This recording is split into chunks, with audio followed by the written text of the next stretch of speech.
Welcome to my workshop. This is Chapter 5 of John Ploughman's talk by Charles Spurgeon. This chapter is titled, On Patience.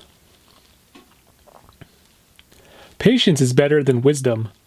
An ounce of patience is worth a pound of brains. All men praise patience, but few enough can practice it. It is a medicine which is good for all diseases. Therefore, every old woman recommends it. But it is not every garden that grows the herbs to make it with. When one's flesh and bones are full of aches and pains, it is as natural for us to murmur as for a horse to shake his head when the flies tease him, or for a wheel to rattle when a spoke is loose. But nature should not be the rule with Christians, or what is their religion worth? If a soldier fights no better than a plowboy, off with his red coat. We expect more fruit from an apple tree than from a thorn, and we have a right to do so. The disciples of a patient Savior should be patient themselves. Grin and bear it is the old-fashioned advice, but sing and bear it is a great deal better. After all, we get very few cuts of the whip, considering what bad cattle we are, and when we do smart a little, it is soon over. Pain past is pleasure, and experience comes by it. We ought not to be afraid of going down into Egypt when we know we shall come out of it with jewels of silver and gold. Impatient people water their miseries and plow up their comforts. Sorrows are visitors that come without invitation, but complaining minds send a wagon to bring their troubles home in. Many people are born crying, live complaining, and die disappointed. They chew the bitter pill, which they would not even know to be bitter if they had the sense to swallow it whole in a cup of patience and water. They think that every man's burden to be light, and their own feathers to be heavy as lead. They are hardly done by in their own opinion. No one's toes are so often trodden on by the black ox as theirs. The snow falls thickest round their door, and the hail rattles hardest on their windows. Yet if the truth were known, it is their fancy rather than their fate which makes things go on hard with them. Litany would be well off if they could but think so. A little sprig of the herb called content, if put into the poorest soup, will make it taste as rich as the Lord Mayor's turtle. John Ploughman grows the best plant in his garden, but the late hard winter nipped it terribly, so that he cannot afford to give his neighbors a slip of it. They had better follow Matthew 25:9 and go to those who sell and buy for themselves. Grace is a good soil to grow it in, but it wants watering from the fountain of mercy. To be poor is not always pleasant, but worse things than that happen at sea. Small shoes are apt to pinch, but not if you have a small foot. If we have little means, it will be well to have little desires. Poverty is no shame, but being discontented with it is. In some things, the poor are better off than the rich.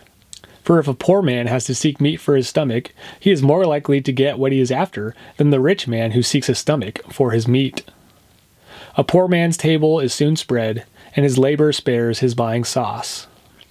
The best doctors are Dr. Diet, Dr. Quiet, and Dr. Merryman, and many a godly plowman has all these gentlemen to wait upon him. Plenty makes dainty, but hunger finds no fault with the cook.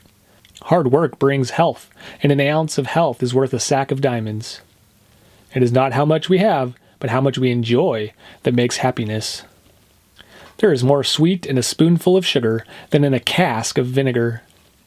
It is not the quantity of our goods, but the blessing of God on what we have that makes us truly rich. The parings of a pippin are better than the whole crab. A dinner of herbs with peace is better than a stalled ox, and contention therewith. Better is little with the fear of the Lord than great treasure and trouble therewith. A little wood will heat my little oven. Why then should I murmur because all the woods are not mine? When troubles come, it is of no use to fly in the face of God by hard thoughts of providence. That is kicking against the pricks and hurting your feet. The trees bow in the wind, and so must we. Every time the sheep bleats, it loses a mouthful, and every time we complain, we miss a blessing.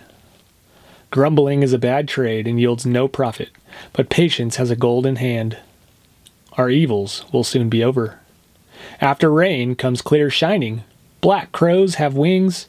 Every winter turns to spring. Every night breaks into morning.